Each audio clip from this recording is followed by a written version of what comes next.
Excuse me. And when we say communities, just to go back for a moment, when we say communities, we don't mean only geographic communities. We mean faith communities and education communities and healthcare communities. So we mean community in the broadest sense of the word. There are 4 ways that we go about trying to accomplish our mission and vision. And the first is what we're doing here today, which is education, of course. One of the things we do is we offer Human Trafficking 101 classes, which some of you, I believe, were with us last week when we did that. Next week, we are going to offer a class on tips for keeping kids safe online that our community outreach coordinator, Melinda Sampson, is going to offer. And we will send out, when this session is over, we're going to send out to everyone who registered the recording and the PowerPoints, and we'll also send you a link so you can register for our class next week. In looking at collaboration, we have from the very beginning been involved with other nonprofits across the state and have just received a lot of value from that. One of the things that we did was start, because of that value, start a Pitt County coalition against human trafficking back in 2006 that has been just a really good organization that has been engaging our entire community in the fight against human trafficking since then. And so because that has been so valuable, we are very excited about helping other communities who want to start coalitions in their areas. Legislation is something that we feel like is super important. We'll talk about that a little bit here in this presentation. That is something that we want to work on in terms of strengthening both our North Carolina and our federal statutes. And if that is something that you or your organization are interested in, I hope that you will let us know, because we need all hands on deck for that. And the last thing is fair trade. Let me go back and be sure I've got everybody muted.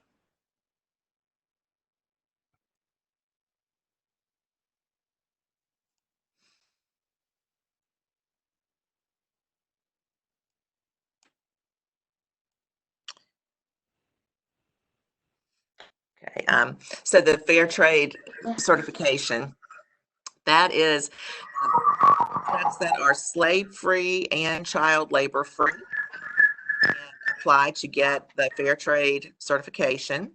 And what that means is that all the people who harvest those products or make those products are paid a fair living wage for their area.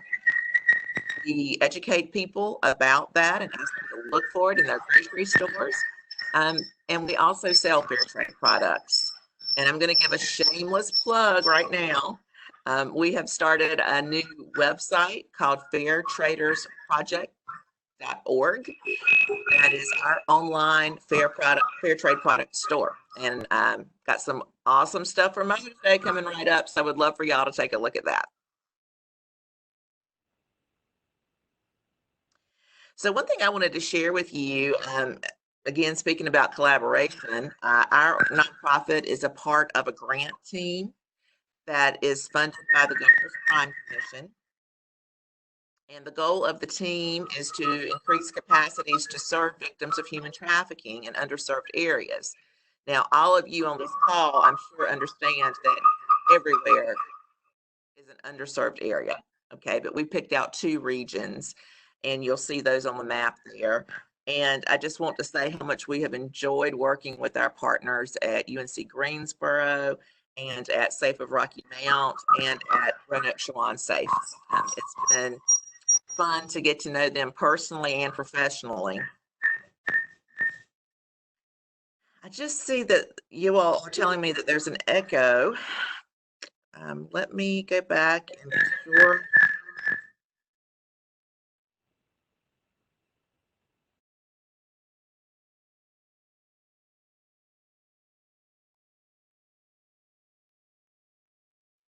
I have muted all again. I hope that's going to help. I wanted to share some statistics with you all.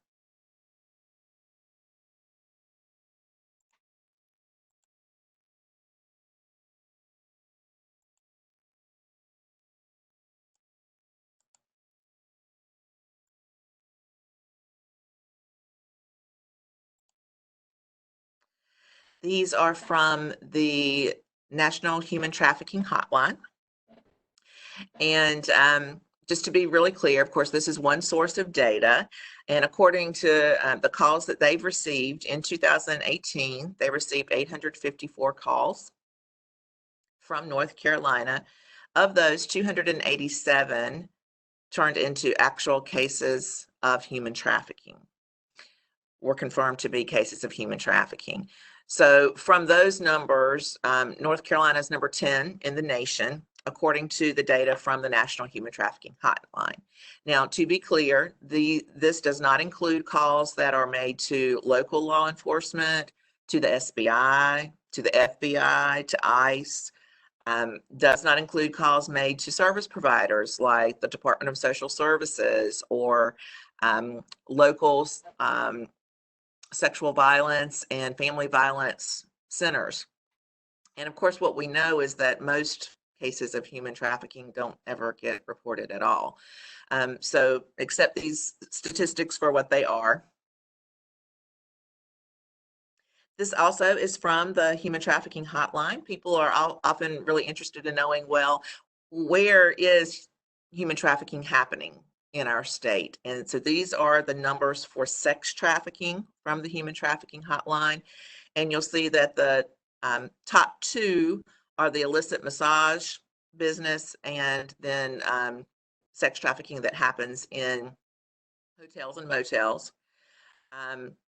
We have a significant amount of sex trafficking that is happening in residences and through escort services, and then other just means either they don't know or it's not one of those four.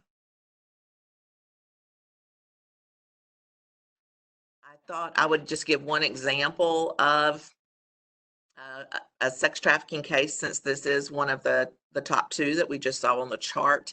And to be clear, though, when we're talking about massage parlor trafficking, really that's a combination of sex trafficking and labor trafficking. This particular case happened in Durham. This was a situation where women were lured in from China with promises that they would make a lot of money. They were brought in through New York, and then they're always brought in through New York. This is related to the Chinese mafia, as you see listed there. So the women are told they're going to make tons of money, that the trafficker is going to help them in terms of their passport and their visa and that kind of thing.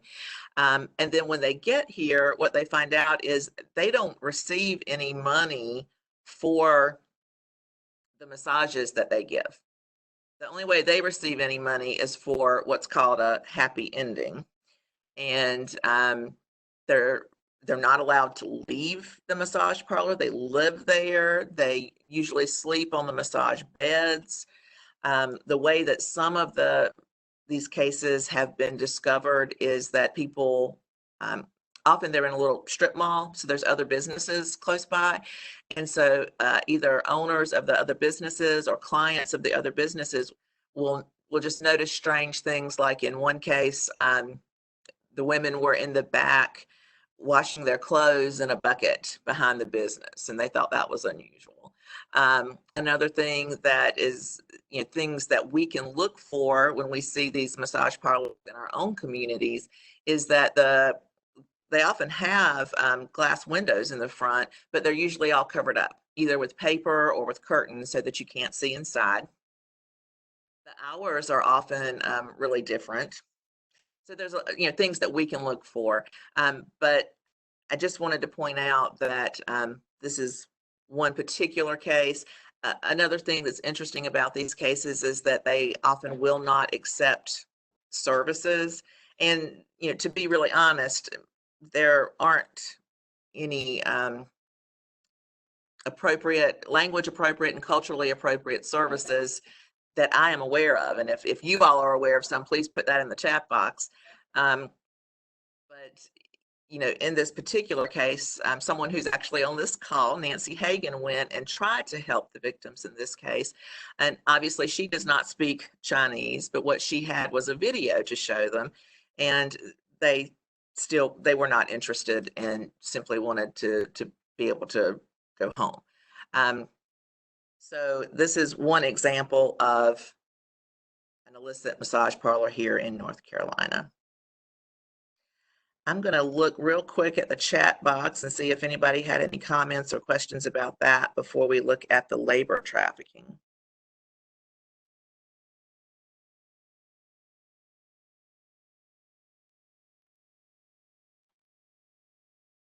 I don't see any questions. Can someone just let me know, is the volume and is the echo gone and is the volume okay? Would someone put that in chat for me? All right, thank you, Nicole. It sounds good now. All right, glad to hear. We are going to move on.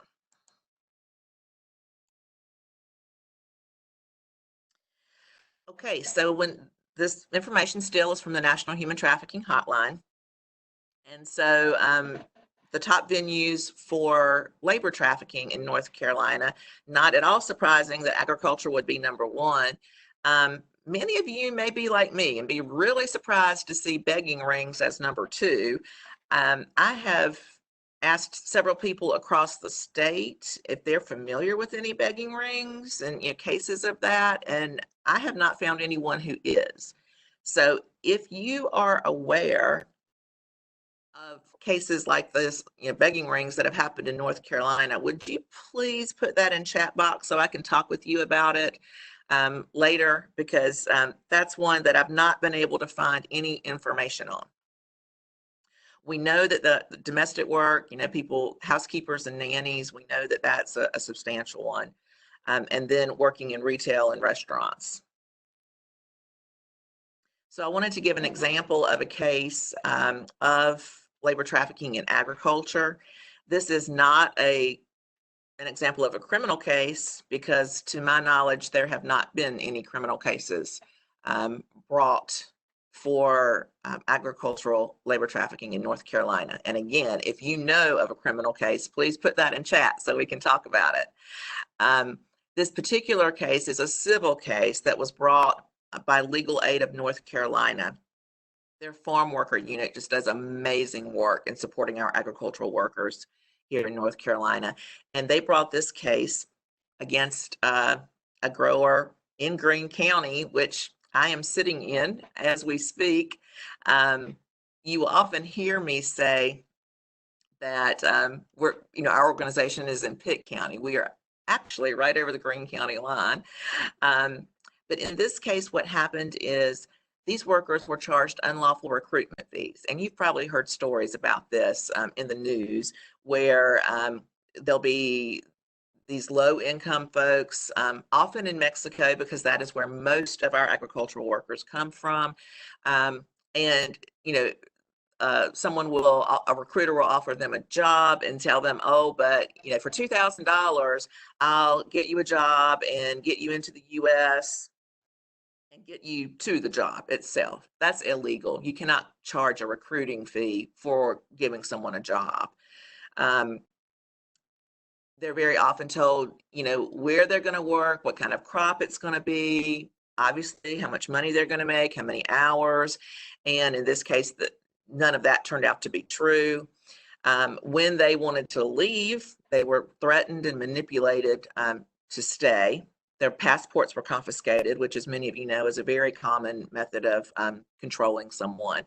And it's important to note that all of these people were actually in the U.S. legally through our H-2A guest worker program, which I always like to point out because people have this tendency to believe that all of the workers that are working in agriculture are here illegally. But we need to understand that the legal system, the H-2A system, is extremely, it makes people very vulnerable. Everything is in the farmer or the employer's court. They have all the power in this particular system. The only way that the worker, if they're being mistreated, their only options are to leave or, to go back home. If they leave and go work for another farmer, then they lose their legal status. So it's just an inherently exploitative system. The last case that we'll talk about is one that also happened in Durham County at the end of last year. And the reason I bring this one up is because really it was just a landmark case, because we have a conviction for attempted human trafficking without the testimony of the victim. And as many of you know, that's incredibly rare for both sex trafficking, sexual assault, domestic violence. All of these, normally a victim is required to testify. And we know how incredibly traumatic that is for the victim. In this case, the victim was not able to testify, but the assistant DA went forward with the case. And so I like to share this with anyone I can, and I hope that you will too, because I want to encourage law enforcement and prosecutors to move forward with these cases, even when the victim cannot testify. What often happens is that the perpetrator is allowed to plead to lesser charges, or sometimes the case is just dropped entirely. So this was a success, that a conviction was made without victim testimony. So this is the last slide we have that shows just statistical information, demographical information about who the trafficking victims are in North Carolina. And some of it's surprising. Under gender, I don't think any of us are surprised to see that there's a lot more females that are victims than males. That's pretty well accepted research, actually. I think some of us might be surprised by the age, that the vast majority of trafficking victims in North Carolina are adults, because we put so much focus on child victims. One reason for this may be that, especially if we're talking about familial child sex trafficking, which the more I'm learning about that, the more I'm coming to believe it's much more prevalent than some other forms of sex trafficking. When you're dealing with children that don't realize that what's happening to them is a crime, then of course those cases aren't getting reported. So that's one reason that might be. Another reason is that when a crime is committed against a minor, it might get labeled other things very often.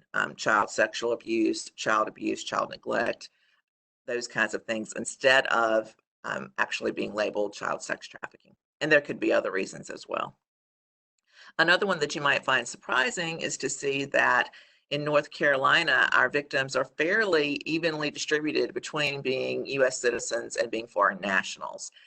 When I talk to groups, most people have this idea that most of the human trafficking victims are not American citizens. So some people may find that surprising.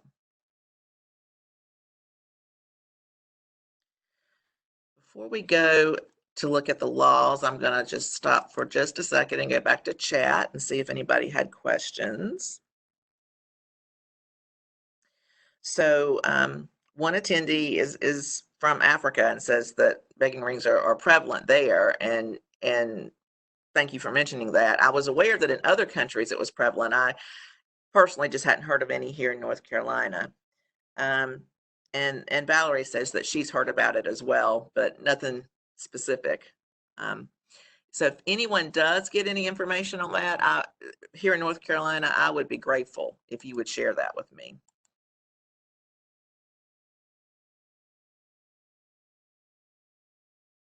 So I thought we would look briefly at the laws that we have here in North Carolina about human trafficking. We're actually going to start with the federal law, the Trafficking Victims Protection Act that was passed in 2000. And this was the first time that any law had been passed federally that defined human trafficking, that provided services for victims, that provided consequences for the traffickers. So this is sort of when the issue of human trafficking hit the U.S. consciousness. So It only took North Carolina 9 years after that to pass a North Carolina statute. It does fairly closely mirror the federal statute. The only problem is that it, like the TVPA, states that if a minor is involved in the commercial sex industry, they are a victim of human trafficking. So that mirrors the TVPA. Unfortunately, at this time, North Carolina had a prostitution statute that did not mention age.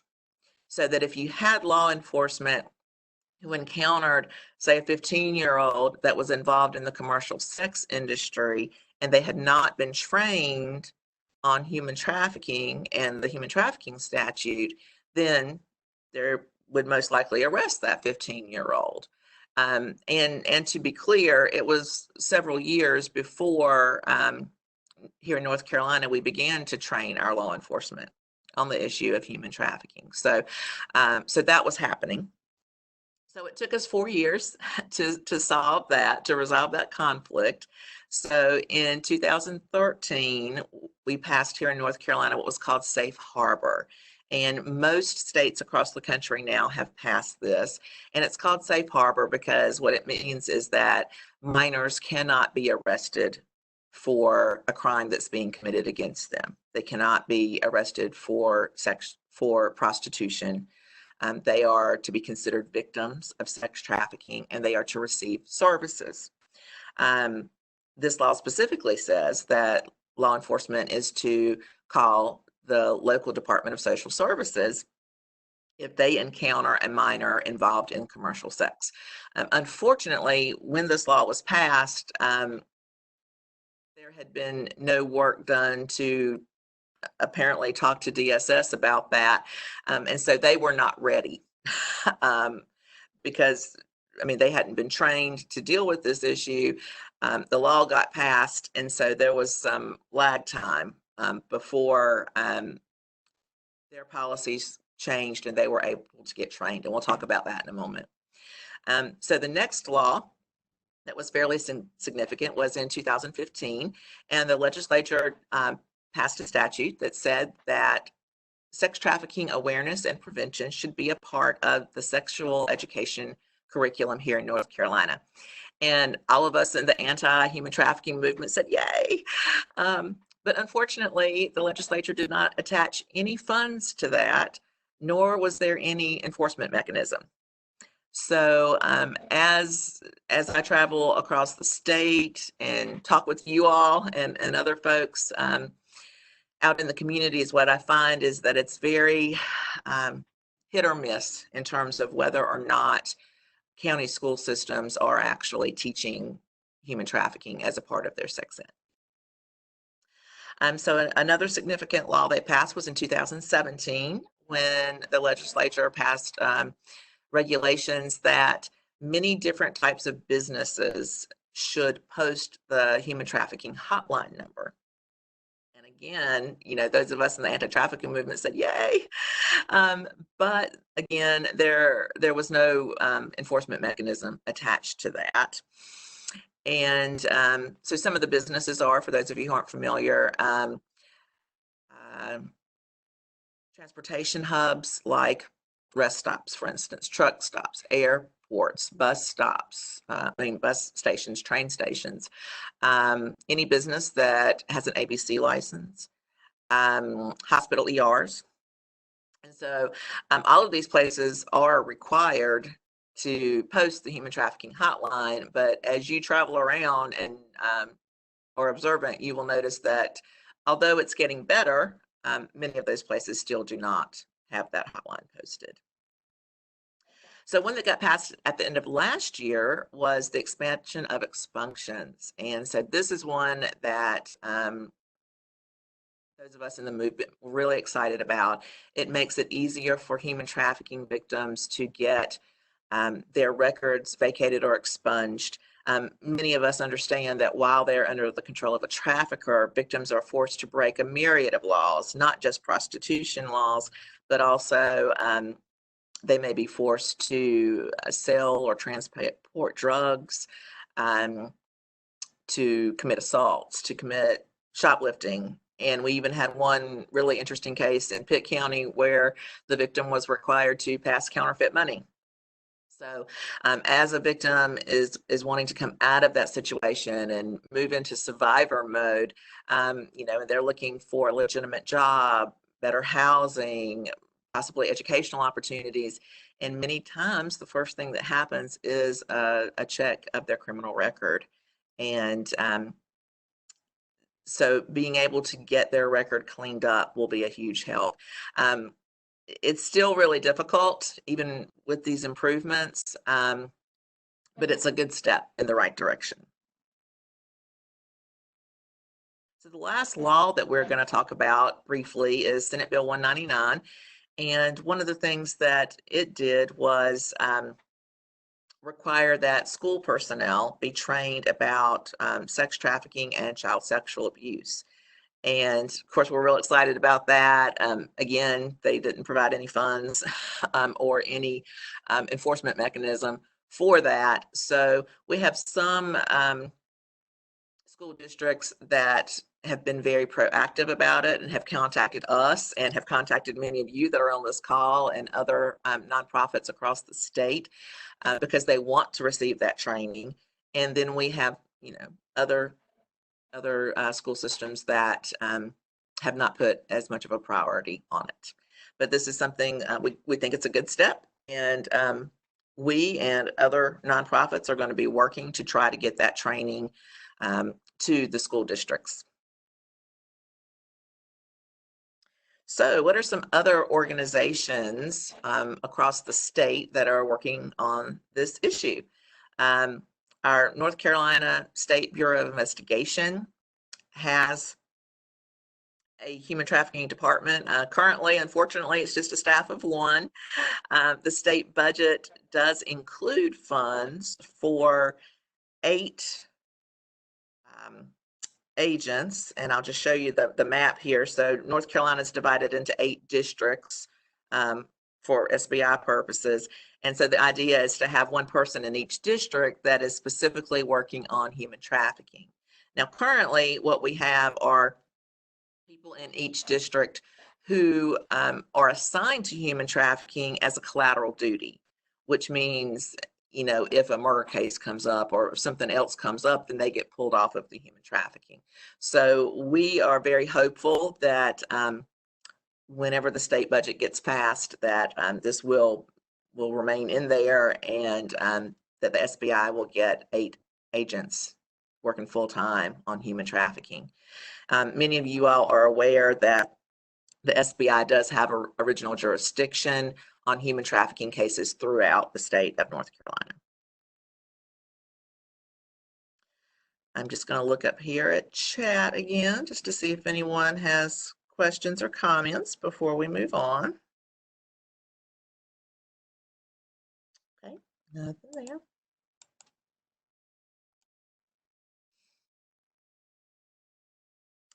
So I mentioned when we were looking at the laws that law enforcement didn't get training very early on in terms about human trafficking. So we passed our law in 2009, our human trafficking statute, and it was 3 years later in 2012 when our basic law enforcement training first began to include human trafficking. And they only have, and this is still the case, a 2-hour block on human trafficking. So that is something that I think they need more training on. And as I talk to law enforcement folks across the state, most of them agree there needs to be more than a 2-hour training. In 2016, human trafficking was the required training for that year. Every year there's a topic that gets selected that every law enforcement officer in the state has to get training on. And in 2016, that was human trafficking. Again, it was just 2 hours. So we would love to see that done again, and perhaps the time increased. So we looked at law enforcement. So now let's look at some prosecutions and convictions. So this is for federal convictions in North Carolina in 2018. And you'll see over here on the left that it says that we're number 10 in convictions in the US, which I find a bit disappointing when you see what the number of our convictions are, right? They're still pretty low, but that makes us number 10. If any of y'all are in the middle district, you will see that, the number of cases that they have is 0. So if you have any contacts with the U.S. attorney in the middle district, then that's something you might want to talk with them about, to engage with them about. I will say that the U.S. attorney for the Eastern District seems to be very engaged in the issue of human trafficking and wanting to do more on that. I do not have any interaction with the Middle or Western District U.S. attorneys, so I don't know what their positions are. I thought we might want to look at what the charges from the state court system are. So for human trafficking charges specifically, for fiscal year 2018-19, there were 41 cases brought where an adult was the victim of trafficking, and 49 cases where a child was the victim of human trafficking. And then we have some other charges that are super similar. So when we look at involuntary servitude, for that same period, there were 2 adults that were victims that their trafficker was charged with involuntary servitude. And then when we look at sexual servitude for the same time period, we had 19 cases brought when the victims were adults, and 8 cases brought when the victims were children. So that just gives you some idea that that more charges, of course, are being brought at the state level, but that much work needs to be done because we know that there are more cases than this out there. But this is again, it's a good start. Something that many of you may be familiar with, this just started last year, is that we have our first human trafficking court in North Carolina. That's in Fayetteville.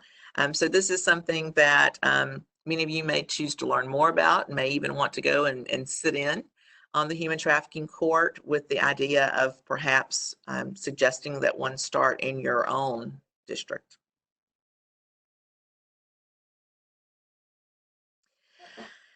So I mentioned that in 2013, when the Safe Harbor legislation got passed, in many ways, our Department of Health and Human Services got caught off guard a little bit. But since then, they have taken a lot of steps to be prepared and to be able to serve victims of human trafficking. One of these is that they have changed their intake form, and that you'll see the questions in red are specific to human trafficking. So this is the intake form that the Department of Health and Human Services recommends.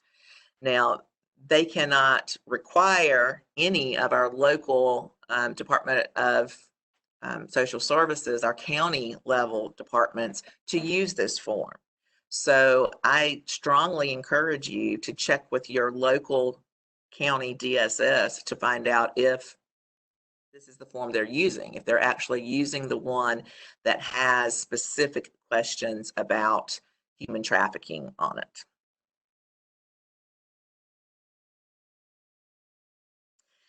The department has also made numerous trainings available to the local DSS. This is just an example of one.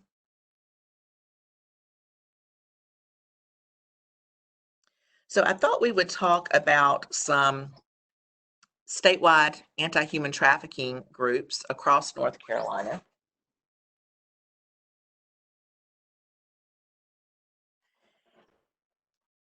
And the first one we're going to start with is the North Carolina Coalition Against Human Trafficking. So this group meets quarterly and meets in several locations. The sort of main one, so to speak, is in Raleigh, but there are locations in both Greensboro and Asheville where they are video conferenced in, basically. So I guess we can say that NCCAT was ahead of its time in doing virtual meetings. Their next meeting is scheduled for May 7th.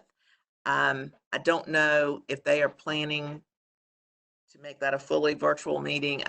You will have to check on their Facebook page, and they probably will send out an announcement prior to that.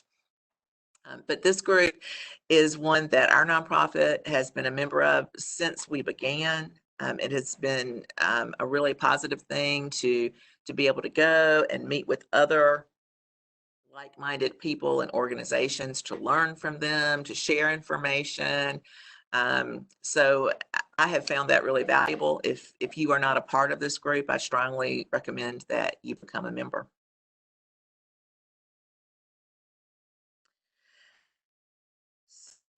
Another organization that's very prominent here in North Carolina is the North Carolina Human Trafficking Commission. And its structure is completely different. So whereas the one we just mentioned, the North Carolina Coalition Against Human Trafficking, is a coalition, and so you have different nonprofits and other agencies come to the table as equals, to talk about the issue of human trafficking. They have committees working on different of their action plans. The Human Trafficking Commission is different in that this group was created by statute. And the people who serve on the commission are appointed by the governor and by the Senate Pro Tem and the Speaker of the House. And so they're appointed, almost all of them, for their specific job. So for instance, the Secretary of the Department of Labor, there's a couple of members from the court system, public safety, law enforcement. There's a representative from legal aid. There's a representative from the North Carolina Coalition Against Human Trafficking. So the people on there are appointed by virtue of what their job is, essentially. And so you'll see here on the slide the different things that they are responsible for according to the statute that created them. One of the most important, I think, is suggesting new policies and legislation. And so last year, they were very successful in getting some of the things that they had recommended to the legislature pass. One of those being the expansion of the expunctions that I mentioned earlier.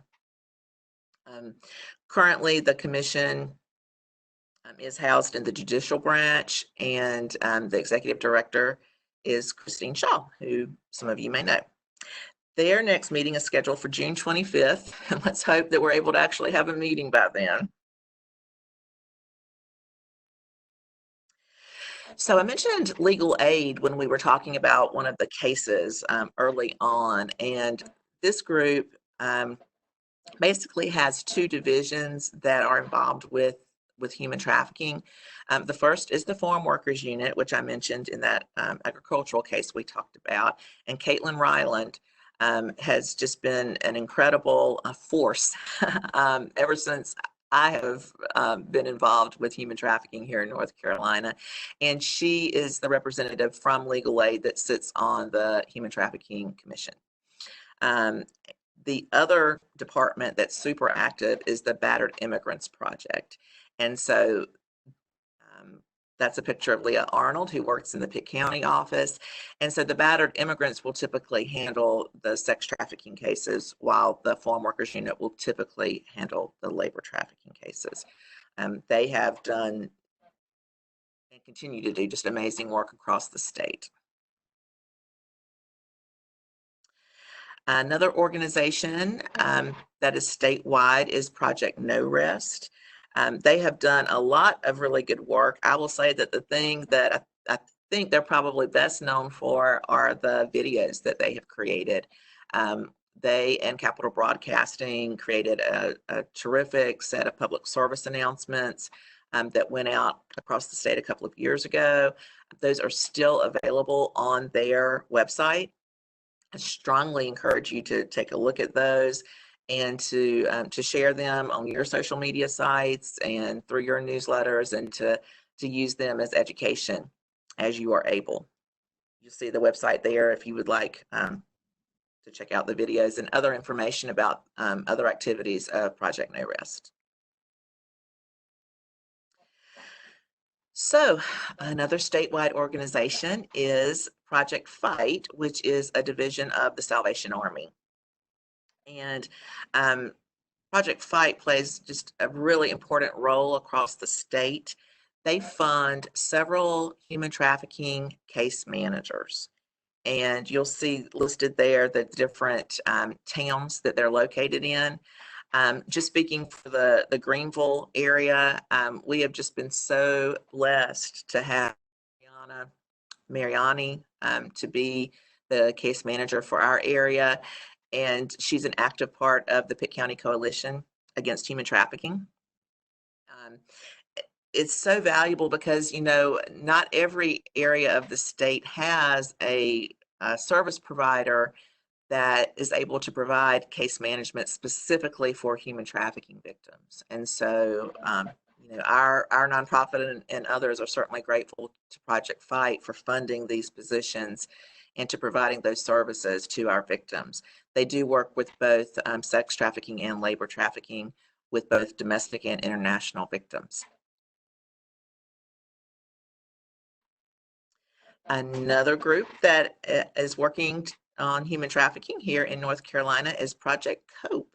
And this is through the North Carolina Council for Women and Youth Involvement. They have a couple of full-time people that work with human trafficking there. And so you see them pictured here at an event in Raleigh a few months ago. They are doing training across the state. We certainly do not want to leave out NC-CASA, the North Carolina Coalition Against Sexual Assault.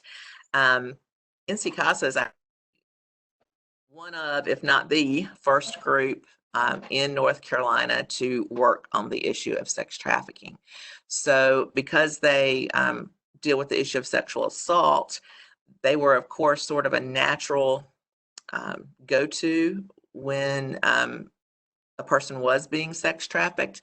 Of course, as I understand the history of it, at the time when they were first presented with a sex trafficking case, you know, nobody knew what sex trafficking was. They just had to figure out how to assist that victim. And so from that, they have been incredibly supportive of the North Carolina Coalition Against Human Trafficking, and were instrumental in getting that organization started. And they continue to be instrumental in providing training across the state. You will see it pictured there, Robin Colbert, who is the Associate Director of NC-CASA, is the current chair for the North Carolina Coalition Against Human Trafficking. And you will also see Courtney Duncan, who is their anti-human trafficking specialist. So just doing terrific work in terms of training about and prevention of sex trafficking. So I am showing you this map because I want to speak to you about the about rapid response teams. I want to go ahead and offer a disclaimer that these change in terms of there could be more rapid response teams than are represented here. What a rapid response team is, and many of them have now changed their name to be regional response teams. What they do is bring together law enforcement and service providers within the first 72 hours or so that a victim is identified, to provide services, to provide immediate services. So, you know, where are they going to sleep tonight? When was their last meal? So just to get them somewhere stable so that a plan can be made. And so the group I mentioned earlier, Project Fight, their case managers are extremely instrumental in several of the regional response teams across the state, and are active members of those teams in trying to provide those immediate services that are needed as soon as someone is identified as a victim of human trafficking, so that we can get them somewhere that's safe to figure out what the next steps are. Do they need to go to a shelter? Do they need to, do they want to be returned to their family? Is that safe for them? Those kinds of things. So I'm going to offer just another shameless plug. North Carolina Stop Human Trafficking is celebrating its 10th anniversary this year. And one of the ways that we're doing that is that we became a membership organization in January. So we would invite you to join us. You can just go to our website and hit membership. We've got on here hosting events, and like all of you, the way that we've hosted events has certainly changed in the last month or so.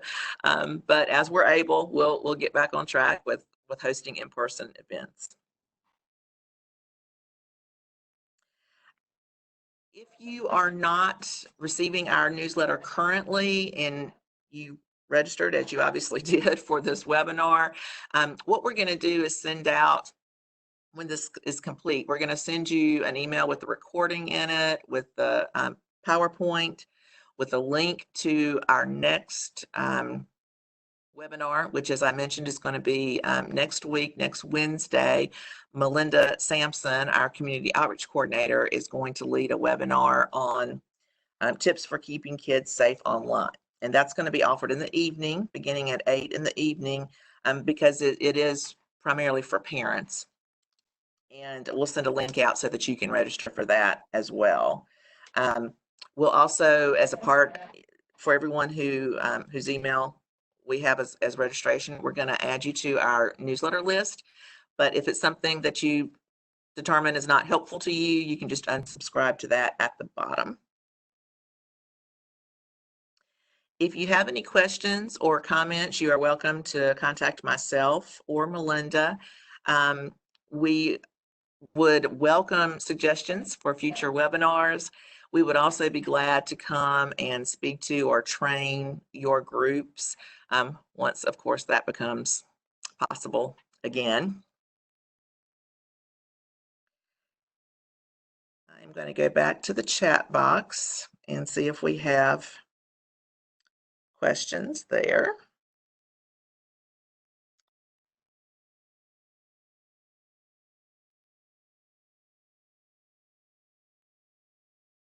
Okay. So Dawn from A Safe Place wants us to know that they take referrals from, well, all over the place, across the state, country, and internationally. And Anne wants us to know that Moore County has a rapid response team. So thank you all. Thank you both for that.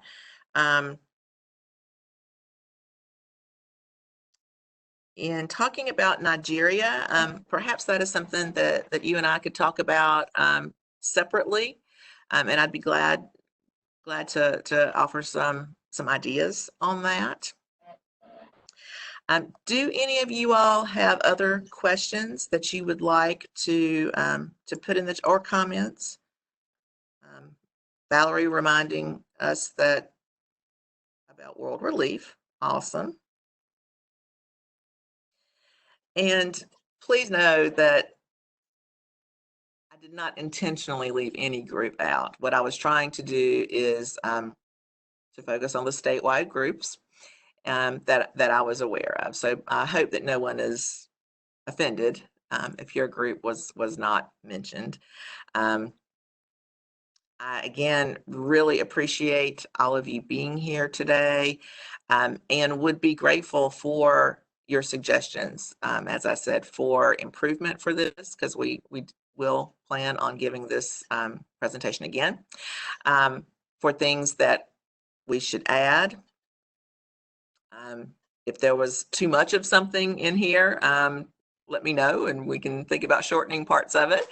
But again, I'm just really grateful for you, and we will send you out an email that has the recording, the PowerPoint, the link to our next webinar, and we will get you added to our newsletter list. So in terms of the next webinar, because that is really intended for parents, I would just ask you to please share that with friends and family who have kids of any age, really, because we all know they're starting really young, being online now. So please feel free to share that.